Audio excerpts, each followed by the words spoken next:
Oi, gente, bom dia, boa tarde, boa noite, a paz do Senhor, tudo bem com vocês? Hoje nós vamos falar sobre um assunto muito importante e que é de crucial importância para a sociedade, principalmente para a igreja, porque fala sobre enfermidades, mas nós não estamos aqui para fazer apologia de doenças, de enfermidades, mas sim para procurarmos uma forma e um meio de resolvermos e de ajudarmos nossos familiares e a nós mesmos que estamos enfrentando ou estaremos enfrentando problemas. E hoje nós vamos falar sobre um assunto muito importante que é enfermidades psicossomáticas. Qual é o nosso papel como igreja no que diz respeito ao tratamento a esses problemas psicológicos? Qual é o nosso papel como familiares, como amigos, como cidadão? Então, nesse vídeo de hoje nós vamos estudar um pouco como que as pessoas que sofriam dessas enfermidades psicossomáticas, como elas eram tratadas no decorrer da história e como nós hoje poderemos ajudá-las no decorrer também do nosso dia a dia, certo? E para começar a nossa aula de hoje, aqui está o nosso canal, divulgue esse nosso trabalho, divulgue essa nossa aula. Isso aqui é para ajudar os irmãos, isso aqui é para ajudar ao próximo. Isso aqui não é para ter fins lucrativos, mas sim para servir, porque cristianismo é servir ao próximo e com amor. Se inscreva no nosso canal e Deus abençoe. Mas o que é doença psicossomática, professor? As doenças psicossomáticas são causadas por problemas emocionais do indivíduo e representam a ligação direta entre saúde emocional e a física, ou seja, quando o sofrimento psicológico de alguma forma acaba causando ou agravando uma doença física. E quais são as causas dessas doenças psicossomáticas, professor Zéias? Quais são as causas? Primeiro, sobrecarga profissional. Segundo, eventos traumáticos prévios, seja na infância ou na vida adulta. Terceiro, são pessoas vítimas de violência psicológica, física ou sexual. Quarto, sofrimento psicológico de qualquer tipo associado à dificuldade de falar sobre o assunto ou à tendência de se isolar socialmente. Eis aí uma das principais causas das doenças ou enfermidades psicossomáticas. Mas e os sintomas? Como é que eu posso conhecer e entender que alguém esteja passando por problemas, por enfermidades psicossomáticas? Primeiro, quais são os sintomas? É importante nós sabermos que tem os sintomas psicológicos e os físicos. Uma observação muito importante, meus irmãos, uma observação. Eu sou professor graduado em geografia. Eu não sou psiquiatra, eu não sou psicólogo, mas esse meu estudo, essa nossa aula está baseada em quê? Uma revista da Escola Bíblica Dominical, está baseado em sites da Pfizer, que é um laboratório farmacêutico, está baseado em sites de psiquiatria de São Paulo, Hospital Santa Mônica. Lá no final eu estarei revelando a vocês as referências bibliográficas de todo esse trabalho, certo? Mas é importante nós conhecermos esses problemas para sabermos lidar, para ajudar ao próximo e a nós mesmos. Certo? Então, continuando. Quais são os sintomas psicológicos? Primeiro, a ansiedade, a irritabilidade, a impaciência, a tristeza, a falta de interesse nas atividades diárias, exaustão. Esses são um dos principais sintomas psicológicos. E os sintomas físicos, quais são? Para que nós possamos conhecer e dar início a um tratamento. Levando, claro, a um psiquiatra. Dor e queimação no estômago, associado ou não a náuseas e vômitos, constipação ou diarreia, ou seja, intestino preso ou solto demais, sensação de falta de ar ou dor torácica, dores musculares, aumento da pressão arterial, aceleração dos batimentos cardíacos, dores de cabeça, alterações na visão, coceira, ardência ou formigamento com aparecimento ou não de lesões na pele, queda excessiva de cabelo, insônia, dor ou dificuldade para urinar, mudanças na libido, dificuldade de engravidar ou alterações do ciclo menstrual. Esses aí são os principais fatores, ou melhor, sintomas físicos que irão revelar ou não se alguém está com enfermidades psicossomáticas. Beleza? E para nós fundamentarmos essa lição, é indispensável estar à luz da palavra de Deus. E a palavra de Deus hoje para nós diz, em Apocalipse 21, versículo 4, abre aspas, e Deus limpará de seus olhos toda lágrima, e não haverá mais morte, nem pranto, nem clamor, nem dor. Fecha aspas. Sendo assim, nós podemos concluir que hoje, ontem e amanhã nós vamos ter doença? Sim.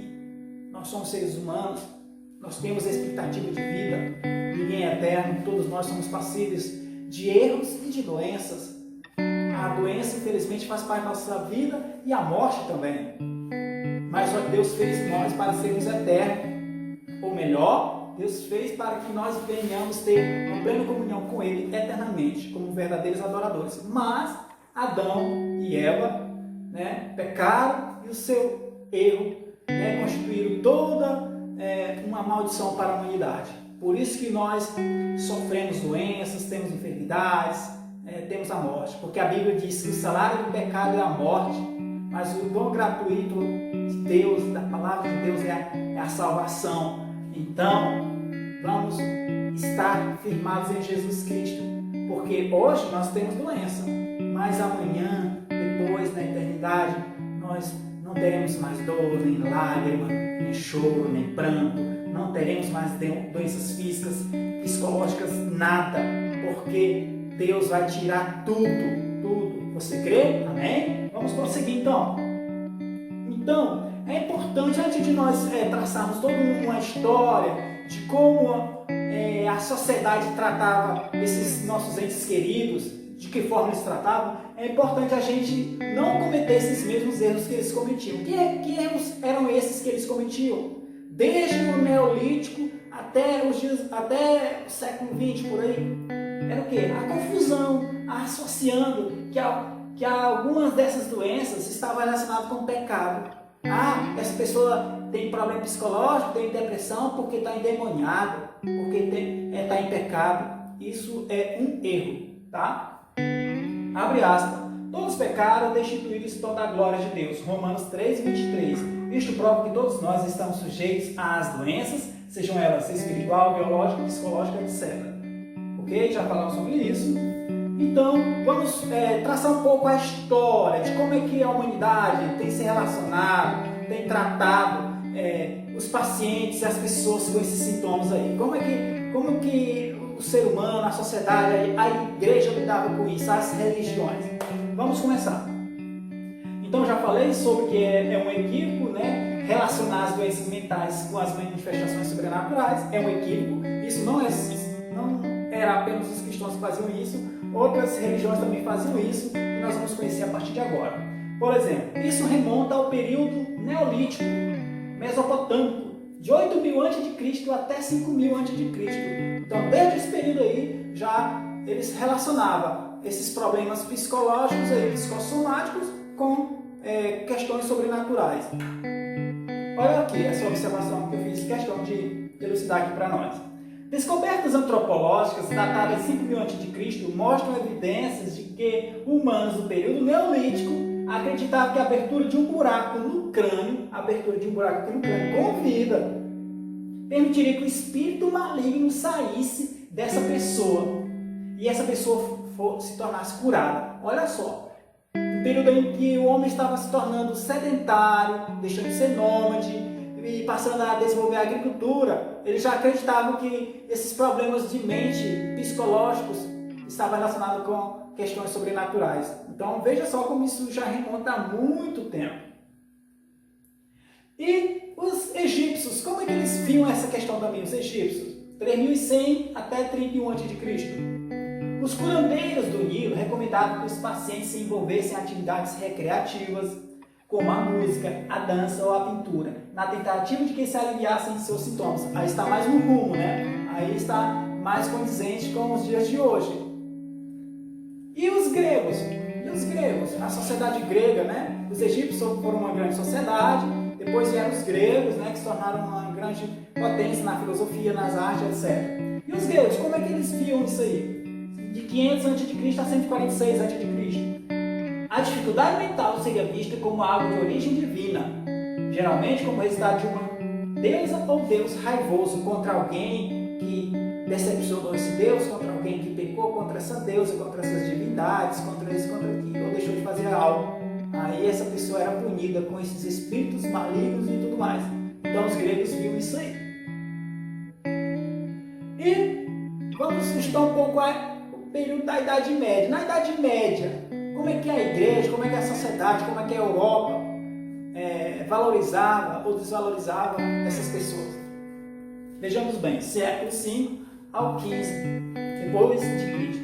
Os médicos daquela época fariam uso de laxantes, eméticos, substâncias que induziriam vômitos e sanguessugas na tentativa de restaurar as proporções de equilíbrio do corpo de seus pacientes. Veja só, tudo para tratar a mente.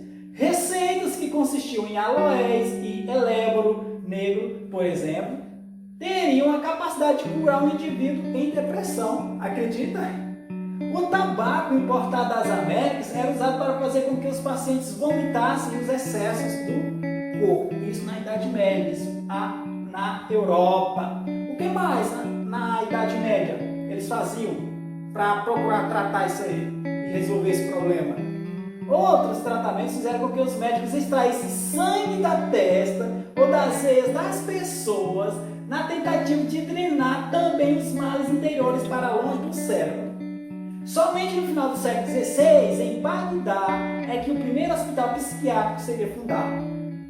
Olha aqui. Essa imagem bem aqui mostra muito bem aquilo que eu estava falando para vocês. Fazia um buraco no crânio da pessoa, ou abria um pouco a veia dessa pessoa para tirar o sangue, para que esse espírito maligno saísse, ou então pelo buraco da cabeça. Misericórdia, né? Então, louvemos a Deus, graças a Deus pelo desenvolvimento da ciência, graças a Deus pelo desenvolvimento da medicina, que hoje nós não precisamos passar por isso. Já pensou se nós precisássemos passar por esses tratamentos, gente? Então, aqui, eu quero falar aqui com vocês também. Então, como é que na Europa eles tratavam seus pacientes, seus entes familiares? Na Europa, as famílias que possuíam a guarda de indivíduos apontados, portadores de alguma dificuldade mental, eram vistos como fontes de vergonha. Então, quem tinha um familiar com problemas psicossomáticos, psicológicos, era estigmatizada essa família.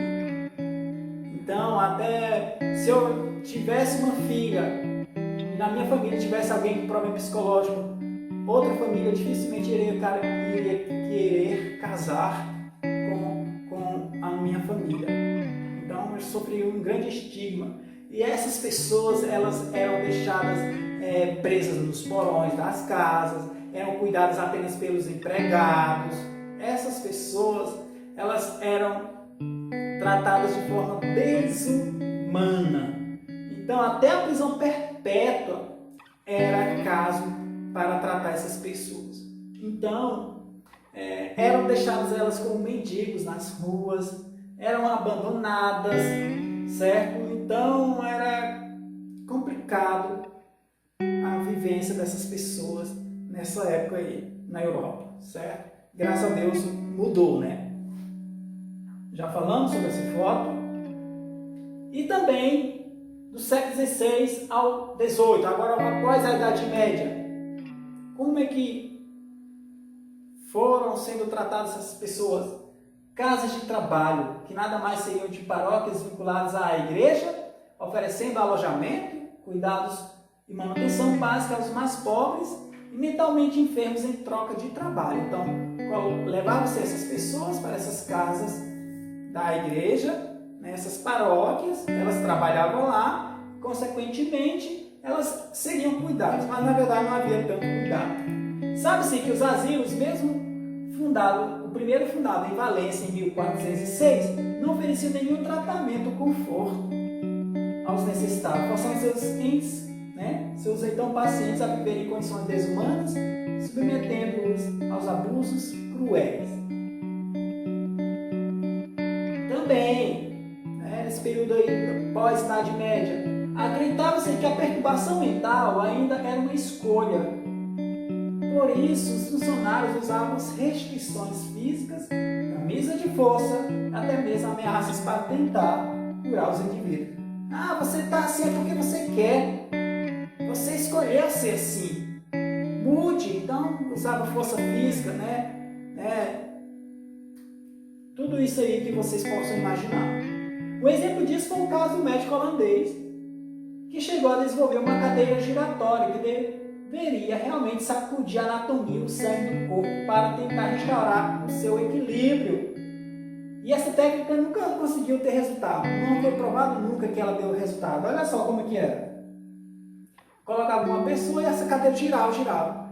Então, essa cadeira giratória ela servia para dar equilíbrio à anatomia da pessoa, e à sua psique, para ela poder voltar a ser uma pessoa equilibrada. Então, veja só a que ponto o ser humano chegou. Mas sempre também é importante ressaltar, eles estavam procurando resolver de alguma forma, pessoal?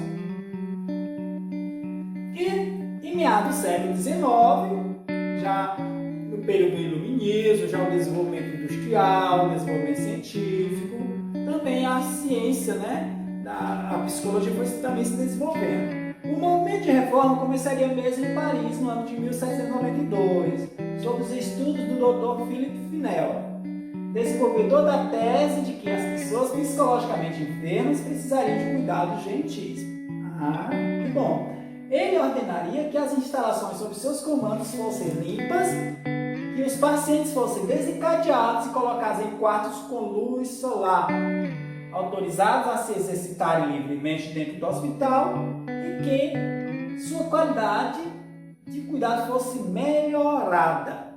Amém, Até que enfim, quantas pessoas não morreram, sendo tratadas de forma desumana, Agora começou a mudar o tratamento, os médicos, Após esse período, a conversa sobre tratamentos e saúde mental estava pronta para dar um grande passo adiante. Surgia a figura de Sigmund Freud.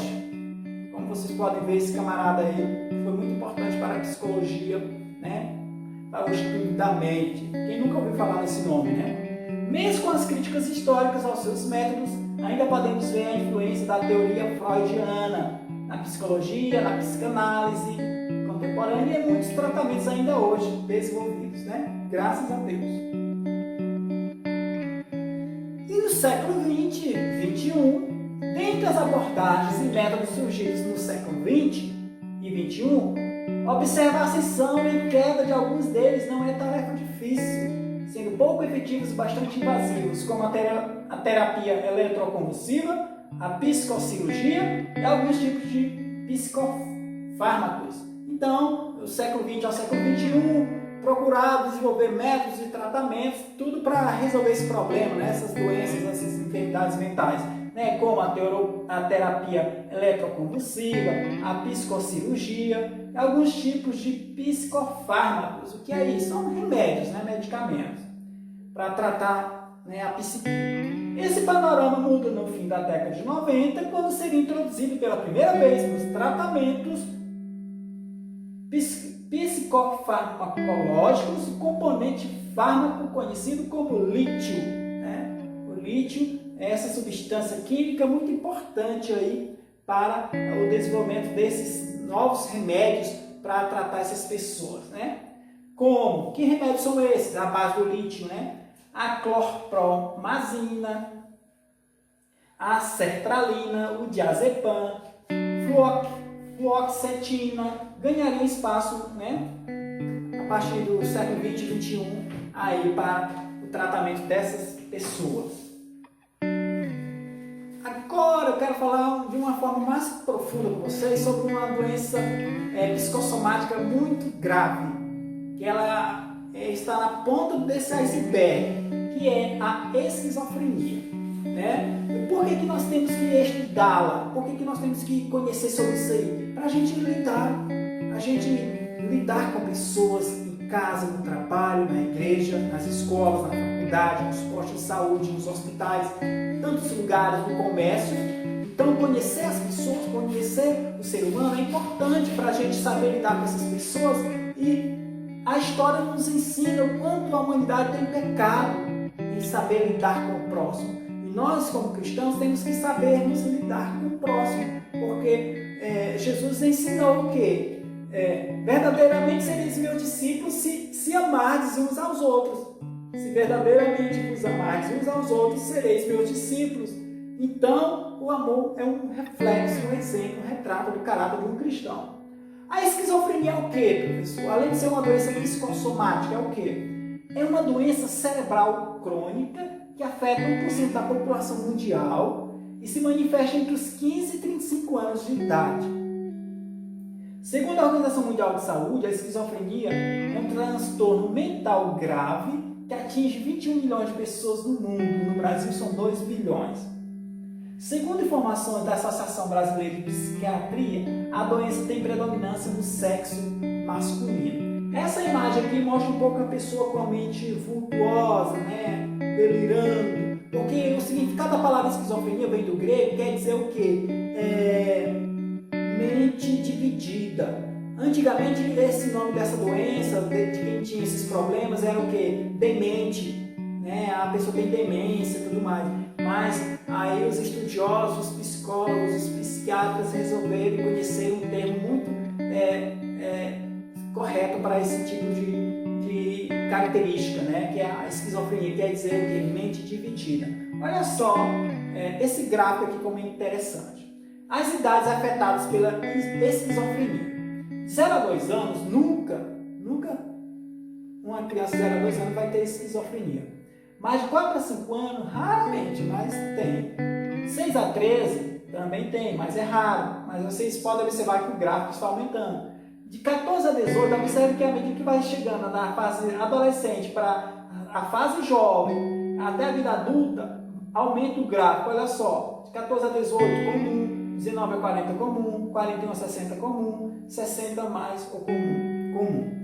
Mas a palavra de Deus nos diz, agora eu vou ficar com medo, mas a palavra de Deus nos diz em Salmos que 1000 cairão ao teu lado, 10.000 ao teu direito, mas tu não serás atingido.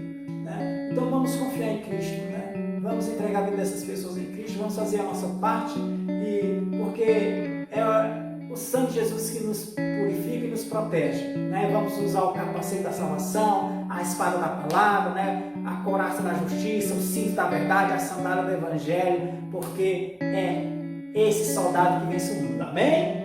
Vamos prosseguir? Concluindo, as causas. Quais são as causas da esquizofrenia? O que leva uma pessoa a se acometer da esquizofrenia? Até hoje não foi descoberta a causa da esquizofrenia, mas a combinação de alguns fatores genéticos, cerebrais e do ambiente podem desencadear a doença. Olha só, fatores hereditários, de geração para geração, de pai para filho. Parente de primeiro grau de um esquizofrênico tem mais chances de desenvolver a doença do que as pessoas em geral. É o fator de risco mais significativo, hereditariedade. Fatores ambientais, por exemplo, complicações da gravidez e do parto, infecções e outras doenças que possam ter alterado o desenvolvimento do sistema nervoso no período de gestação. Alterações neuroquímicas, né? Como alterar os neurônios, a química dos neurônios. Tudo isso também pode fazer com que a pessoa se torne esquizofrênica. Problemas com certas substâncias químicas do cérebro, incluindo neurotransmissores chamadas dopamina e glutamato, podem contribuir para a esquizofrenia, assim como o uso de drogas psicoativas que alteram a mente. Então, se você conhece alguém, um amigo ou uma amiga que é usuário de droga, olha só o importante da gente estar tratando esse assunto. Porque o uso de drogas pode provocar a esquizofrenia. É uma das causas, porque pode alterar a química dos neurônios. Isso é complicado. Eu tenho um colega da minha cidade que, pelo que as pessoas falam, ele usou drogas e ele não ficou mais bem da cabeça, infelizmente. Então é uma realidade. Então é importante a gente estar conversando sobre isso, para a gente se proteger, para a gente ajudar o nosso irmão, uma família, para você que é pastor, para você que é líder de jovens, saber lidar com as pessoas. A esquizofrenia, os principais sintomas positivos: delírios, por exemplo. Ela acredita que está sendo vigiada ou perseguida. Então, uma pessoa que tem delírios é um dos sintomas da esquizofrenia. Alucinações, a pessoa pode ouvir voz, como dizer para ela, faça isso, faça aquilo. Então, isso é um símbolo da esquizofrenia. Alteração do pensamento, as ideias podem se tornar confusas, fala coisa com coisa desconexa, desorganizada, desconecta, tornando o discurso da pessoa difícil de entender. É um reflexo da esquizofrenia. E sintoma negativo: alterações da afetividade, principalmente no afeto. A pessoa se torna indiferente, perde a capacidade de expressar suas emoções, de reagir emocionalmente às situações, ficando indiferente e sem expressão afetiva. Outras vezes apresenta reações afetivas que são inadequadas em relação ao contexto em que se encontra. E quais são os tipos de esquizofrenia, para concluir? A esquizofrenia, ela se subdivide-se nesses seguintes tipos. Primeiro, esquizofrenia catatônica.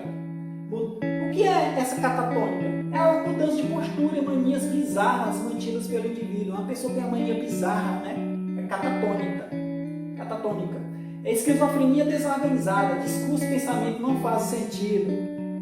A paranoide, mais episódios delirantes e de alucinações. Simples, perda progressiva de habilidades sociais e ocupacionais. E qual é o papel da igreja? Qual é o papel do pastor? Qual é o papel da família? Qual é o papel do cristão? Qual é o papel da igreja de Cristo diante dessa problemática? É o quê? Funcionar como ponto de apoio e suporte para os pacientes e familiares. Porque Jesus disse mesmo isso. Eu vim para os doentes. Jesus sentou com os pecadores. Jesus abraçou o leproso. Jesus abraçou o pobre, o necessitado, o aleijado, o cego. E nós temos que ser como Jesus. Nós não podemos julgar, porque o julgamento cabe a Cristo Jesus. Nós temos que ajudar, como foi o bom samaritano. Qual é o papel da igreja também? Meu e seu? É expor que na família de Deus há espaço para todos. O que diz em Mateus 11, 28 e 30? Diz o quê? Vinde a mim todos os que estáis cansados de carregar suas pesadas cargas, e eu vos darei descanso. Isso foi Jesus. Então a igreja tem que ser um lugar de pessoas mesmo doentes. A igreja é um lugar de tratamento. E a igreja precisa ser um lugar acolhedor. A igreja precisa ser um lugar acolhedor. Aqui está as referências, como vocês podem observar. Não foi tirado de minha cabeça, não foi por mim mesmo, certo? Aqui estão os sites que vocês podem observar: psiquiatriapaulista.com.br, senatcursos.com.br, virtude.com, TV Senado, o site da Pfizer, e o Hospital Santa Mônica. Eu agradeço a você pela atenção. Deus abençoe e vamos ajudar e ser acolhedores em Cristo Jesus. Amém?